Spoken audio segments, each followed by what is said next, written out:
തമിഴ്നാട്ടിലെ road side കാളാൻ ഉണ്ടാക്കാം. ഇത് വെങ്കടേഷ് ഭട്ട് എന്ന് പറഞ്ഞിട്ട് ഫേമസ് ആയിട്ടുള്ള ഒരു ഷെഫ് ഉണ്ട്. അങ്ങേരുടെ റെസിപ്പിയാണ്.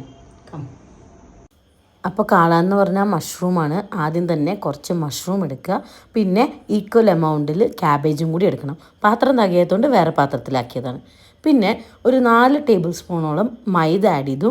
പിന്നെ ഇതിലേക്ക് ഒരു ഒന്നര ടേബിൾ സ്പൂണോളം കോൺഫ്ലവറും കൂടെ ആഡ് ചെയ്തു. ഇനി 2 teaspoon ginger garlic paste add ചെയ്യണം. പിന്നെ 1 ടീസ്പൂണോളം കാശ്മീരി ചില്ലി, പിന്നെ ഒരു 1/2 table spoon normal chilli powder, പിന്നെ ഇതിലേക്ക് വേണ്ടത് കുറച്ച് ഗരം മസാല, പിന്നെ ആവശ്യത്തിനുള്ള ഉപ്പ്. ഇതെല്ലാം കൂടി ഇട്ടിട്ട് നന്നായി മിക്സ് ചെയ്യണം.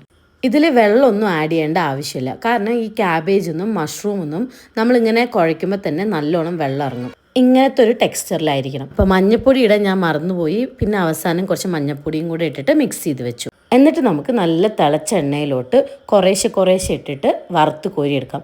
നമ്മൾ ഈ പൊക്കവടയൊക്കെ വറുത്ത് കോരിയെടുക്കില്ലേ, അതേപോലെ നല്ല ഗോൾഡൻ ബ്രൗൺ ആവുന്ന വരെ നമ്മളത് വറുത്തെടുക്കണം കേട്ടോ. അങ്ങനെ എല്ലാം വറുത്ത് കോരിയതിന് ശേഷം എല്ലാം കൂടെ ഇതേപോലെ ഒന്ന് ഉടച്ചെടുക്കണം ചെറിയതായിട്ട്. ഇനിയിപ്പോൾ ഒരു പാനിൽ കുറച്ച് എണ്ണ ഒഴിച്ചിട്ട് ആദ്യം കരിവേപ്പില ആഡ് ചെയ്ത് കൊടുക്കുക, പിന്നെ ഫൈനായിട്ട് ചോപ്പ് ചെയ്ത് ഉള്ളി ആഡ് ചെയ്ത് കൊടുക്കണം. ഇത് നന്നായി ഒന്ന് സോട്ട് ചെയ്ത് വരുമ്പോൾ നമ്മൾ ജിഞ്ചർ ഗാർലിക് പേസ്റ്റ് 2 ടീസ്പൂൺ ഇതിലും കൂടെ ആഡ് ചെയ്ത് കൊടുക്കണം. ഇനി കുറച്ച് മുളക് പൊടി ആഡ് ചെയ്ത് കൊടുക്കാം, ഒരു 1/2 സ്പൂൺ. പിന്നെ ഒരു ലേശം ഉപ്പ്, ഈ ഒരു മസാലയ്ക്ക് വേണ്ടിയിട്ടുള്ള ഉപ്പും കൂടെ ആഡ് ചെയ്ത് കൊടുക്കാം. ഇനി ഇതിലേക്ക് ഒരു 6 table spoon of tomato sauce ഒഴിച്ചു കൊടുക്കണം കേട്ടോ. പിന്നെ 1 സ്പൂൺ ചില്ലി സോസും കൂടെ ആഡ് ചെയ്ത് കൊടുക്കണം. ഇത് നന്നായി ഒന്ന് സോട്ടായി വരുമ്പോൾ ഇനി ഒരു സ്പൂൺ കോൺഫ്ലവർ മാവിൽ ഒരു 2-3 സ്പൂൺ വെള്ളം ഒഴിച്ച് നന്നായി ഒന്ന് മിക്സ് ചെയ്തിട്ട് അതും കൂടെ നമ്മുടെ മസാലയിലോട്ട് ആഡ് ചെയ്ത് കൊടുക്കണം.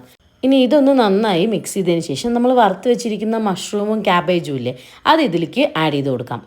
ഇത് നന്നായി ഒന്ന് ഇളക്കിയതിന് ശേഷം ഇതിലേക്ക് ആവശ്യത്തിന് വേണ്ട വെള്ളം നമുക്ക് ആഡ് ചെയ്ത് കൊടുക്കണം. നമ്മുടെ ഗ്രേവി എത്രത്തോളം നമുക്ക് വേണമെന്നുണ്ടോ അതിനനുസരിച്ചുള്ള വെള്ളം നമുക്ക് ഇതിലോട്ട് ആഡ് ചെയ്ത് കൊടുക്കാം. അപ്പോൾ അത്രയേ ഉള്ളൂ. കുറച്ച് മല്ലിയിലയും കൂടി ആഡ് ചെയ്ത് കഴിഞ്ഞാൽ നമ്മുടെ കാളൻ റെഡിയായി. ഇനി ഇതൊരു പാത്രത്തിലോട്ട് സെർവ് ചെയ്യുന്ന സമയത്ത് ഇതിൻ്റെ മുകളിൽ കുറച്ച് വലിയ ഉള്ളിയും കൂടി ആഡ് ചെയ്ത് പിന്നെ ഒരു ലേശം മല്ലിയിലയും കൂടി ആഡ് ചെയ്താൽ സംഭവം സെറ്റാണ്. ഞാൻ കുറച്ച് കോൺഫ്ലേക്സും കൂടി ആഡ് ചെയ്ത് കൊടുത്തു കേട്ടോ. അപ്പോൾ സംഭവം അടിപൊളിയാണ്. എല്ലാവരും ട്രൈ ചെയ്ത് നോക്കണം. ആരും ചൂടോടെ എടുത്ത് അങ്ങനെ വായിലിടണ്ട, വായ പൊള്ളും. ഒന്ന് ആറിയതിന് ശേഷം കഴിക്കുക. എൻ്റെ ചെറുതായിട്ടൊന്ന് പൊള്ളി. നല്ല അസൽ റോഡ് സൈഡിൽ നിന്ന് കിട്ടുന്ന കാളാൻ്റെ അതേ ടേസ്റ്റാണ്. സൂപ്പർ. അപ്പോൾ എല്ലാവർക്കും എൻ്റെ ഈ കുഞ്ഞു വീഡിയോ ഇഷ്ടമായെന്ന് ഞാൻ വിശ്വസിക്കുന്നു. എല്ലാവരും ലൈക്ക് ചെയ്ത് സബ്സ്ക്രൈബ് ചെയ്ത് എന്നെ സപ്പോർട്ട് ചെയ്യണം. അപ്പോൾ അടുത്ത വീഡിയോയിൽ കാണുന്നവരെ എല്ലാവർക്കും ബൈ ബൈ.